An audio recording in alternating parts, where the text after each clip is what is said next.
اللہ تبارک و تعالیٰ فرمایا ہے کہ اپنے والدین کو اف بھی مت کرو، اور یہاں زبان درازی کے ساتھ بات کیا جاتا ہے، تو میں آ جاتا ہے، باپ کو حقیر تک بنا دیا جاتا ہے، گھر سے نکال دیا جاتا ہے۔ میرے محترم بھائی دوستو، ہم اس زندگی کو دیکھیں جب ہم چھوٹے تھے، کن کن مصیبتوں سے ہم کو پالا ہے۔ اگر وہ پیشاب میں ہم کو سلا دیتی تو ہم اسی دن مر جاتے، نزلہ زکام سے ہماری حالت خراب ہو جاتی، لیکن ان تکلیف کو برداشت کیا ہے، ان مصیبتوں کو برداشت کیا ہے تاکہ میرے اولاد کو، میری اولاد کو کوئی نقصان نہ پہنچے، کوئی تکلیف نہ پہنچے۔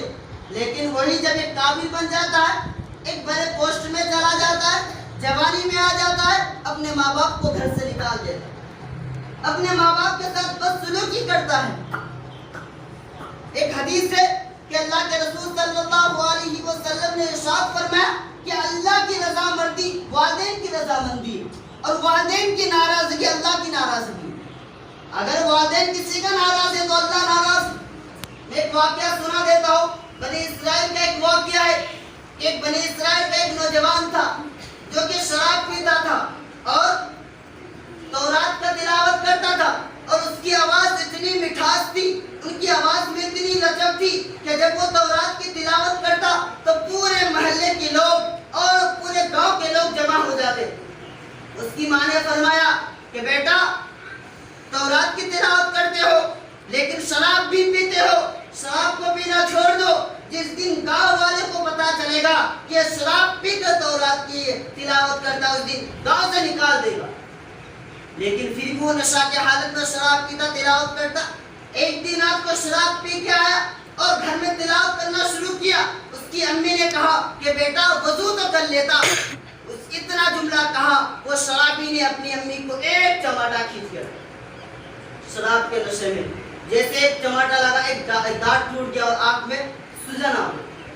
صبح ہوا، جب اس اپنی امی کی حالت کو دیکھا، نشہ دماغ سے اترا تو کہا کہ میں نے کیا کر دیا، اور اس نے اپنی امی کو سلام کیا اور گھر سے نکل دیا۔ اس کی امی نے ایک جملہ کہا کہ اللہ تم سے راضی نہیں ہوگا، اللہ تم سے راضی نہیں ہوگا، اللہ تم سے راضی نہیں ہوگا۔ یہ جملہ کہا اور اس کا لڑکا چلا گیا جنگل میں، اور 40 سال تک اللہ کی عبادت کی، اللہ کے فرما برداری کی، اور 40 سال کے بعد اللہ سے ندا لگایا کہ اللہ اب ہماری عبادت قبول ہوئی، تو غیبی آواز آیا کہ تمہاری عبادتیں بیکار چلی گئی، ختم ہو گئی، سلب ہو گئی۔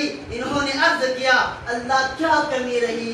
اللہ نے فرمایا کہ تم نے اپنے ماں باپ کا دل دکھا کے رکھا ہے، پہلے جاؤ ان کو راضی کرو، اگر وہ راضی ہو جاتا ہے تو تمہاری عبادت بھی قبول، اگر وہ راضی نہیں ہوتا تو تمہاری عبادت 40 سال کی عبادت یوں ہی ختم ہو گئی ایک ناراضگی میں۔ لیکن آج تو ہم لوگ ہر لمحے میں ماں باپ کا دل توڑتے ہیں، ہر زبان میں ماں باپ کا دل توڑتے ہیں۔ بیچارے وہ پورے جوانی میں ان کے ساتھ کوئی بات کر کے دکھاتے، پھر بتانا تم کو کہ تمہاری اوقات کتنی، لیکن بیچارے بوڑھے ہو گئے، ضعیف ہو گئے، اب وہ اس قابل نہیں بچا ہے کہ آپ کو جواب دے سکے۔ لیکن ہم کمزور ماں باپ کو سمجھ کر ان کے ساتھ ظلم کرتے ہیں۔ میرے محترم بھائی دوستو، سوچنے کی بات ہے، غور کرنے کی بات ہے۔ اگر ہم لوگوں کی زبان سے یا ہاتھ سے ماں باپ کا دل دکھائے، اللہ کے واسطے ان کے قدموں میں گر جاؤ، ان سے معافی مانگو کہ دیکھیے ماں باپ سے معافی مانگنا کوئی بری بات یا کوئی بری عادت نہیں ہے۔ یا اللہ کے واسطے اپنے ماں باپ کے قدموں میں گر جاؤ، ان سے توبہ کرو، معافی مانگو کہ ہم نے آپ کا دل دکھایا ہے، اللہ کے واسطے معاف کر دیں۔ ہم یہاں 60 سال کی زندگی میں ماں باپ کا دل دکھا کے کیا کر لیں گے؟ وہاں کی زندگی، آخرت کی زندگی لامحدود زندگی ہوگی۔ یہاں تک کہ مفسرین نے لکھا ہے کہ ماں باپ کا خدمت کرنا فرض ہے جیسے اللہ کی عبادت کرنا فرض ہے۔ لیکن آج ہم لوگ سب سے حقیر اور کمتر ماں باپ کو سمجھتے ہیں۔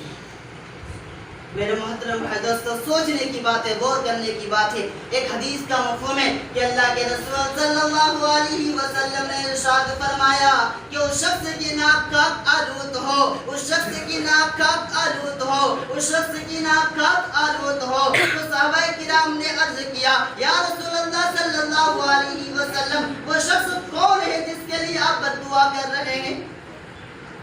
اللہ کے رسول صلی اللہ علیہ وسلم نے ارشاد فرمایا یہ اس کے لیے ہے جس والدین حیات سے رہے لیکن ان کی خدمت کر کے یہ اپنے آپ کو جنت کا مستحق نہیں بنایا.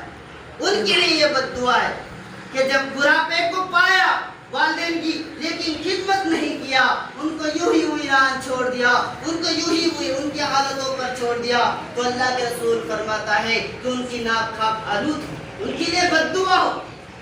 سوچئے آج ہم لوگوں کو ترقی کیوں نہیں ہو رہی ہے؟ ہم نے تو اثر گاج کا جڑ ہی کاٹ رکھا. جس نے ہمیں عدم سے وجود بخشا, جس کے ذریعے سے ہم دنیا کو دیکھے, کائنات کی چیزوں سے فائدہ اٹھائے, آج انہی کو ناراض کر بیٹھے. کتنی افسوس کی بات ہے, سوچنے کی بات ہے. میرے محترم بھائی دوستو, غور کیجئے. ہم لوگ اللہ سے دعا کریں کہ اللہ تعالی ہم سب کو اپنے ماں باپ کی خدمت کرنے کی توفیق عطا فرمائے.